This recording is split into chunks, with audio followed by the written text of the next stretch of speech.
Hello and welcome back, everyone.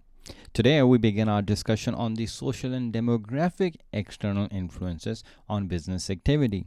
And there is no other place to begin than with a discussion on corporate social responsibility, or simply known as CSR.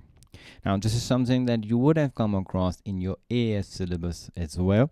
And corporate social responsibility is the notion that the business should look beyond just fulfilling the requirements of the shareholders, i.e., look beyond the profits and try to help the overall society around them. That's what CSR wants businesses to do. Businesses want to be seen in a positive light by not just their own customers or their employees, but everyone around them, be it in the local community or within the eyes of the supplier. They should act as responsible citizens. Taking part in CSR activities means consciously specifying money away from your profits for social welfare programs. Now, that's something that the companies will have to think long and hard about. That are they happily willing to give up part of their profits for the betterment of the society when that responsibility actually falls on the government? We'll come to that decision later on. But one aspect of CSR is that the company, uses their own profits. They don't wait for the government to provide them any funding to take care of the society.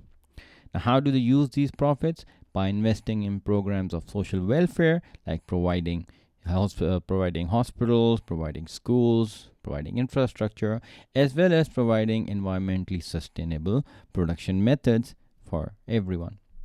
Lastly, the idea is to treat your workers fairly, treat your customers fairly, treat your suppliers fairly, meaning that all of your stakeholders must be treated fairly, because that's at the center of our definition of CSR, which is that businesses that consider the interest of society by taking responsibility for the impact of the decision on stakeholder group.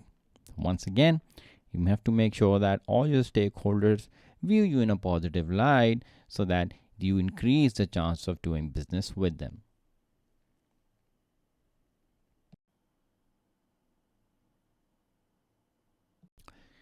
Now, hopefully, you will remember from our discussion on stakeholder group in the AS syllabus that all stakeholders have certain rights and certain responsibilities. And if you really narrow it down, providing all the stakeholders with their rights is actually what practicing CSR means, doing the right thing by all your stakeholders.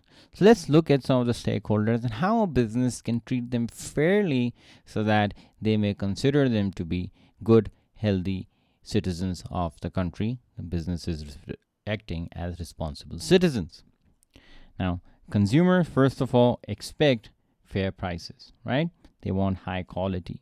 They want any information on the product, whether it's safe for consumption or what ingredients in there and such things. So, providing those things to your customers will bring to you loyalty. That's the prize you get for practicing CSR with your consumers, doing the right thing by them. For your employees are the ones who are doing all the hard work for you in your company. So, in return, they would expect to be trained and given opportunities for promotion. Of course, being allowed to join a trade union is something that's a requirement by most businesses, by most governments, and all workers should be freely allowed to decide whether to join a trade union or not. And of course, financial rewards are what workers want. Everybody needs a little bit of money to survive. Some people need more. But all in all, if you can provide these things to your employees, if you can be good citizens to your employees, in return, you get their motivation and more production levels. Your suppliers, people who provide you with your raw materials, expect to be paid on time. Of course, if they supply on time, then they should be paid on time as well. They also want to be given a fair time to deliver. You remember the concept of lead time, the time taken between placing an order and receiving it. So you want to be given a fair time to deliver as a supplier. And if you give it to them, of course, in return, you get their speed of delivery. That's something that you want. If you continue giving them business, the faster the speed of delivery is going to be, which is again adding to the efficiency of the business itself. Then there's a larger community all around the business. And when during construction of the factory or even operations of the factory later on, there is bound to be some impact on the society around you. Now, as community, you would expect the business to create jobs for you. If they are causing some commotion, there should be some positive benefit from it as well, known as external benefits or positive externalities. So job creation is something that community will expect from the businesses. The community will also want its local suppliers to be providing to businesses. So buy local, that's something that most communities would want, so that you help the local society. And lastly, the more go green drive you have, the more environment protection laws you have, the more environment protection practices that you have, the more the community will be on your side. And if you have the community on your side, then you have the goodwill.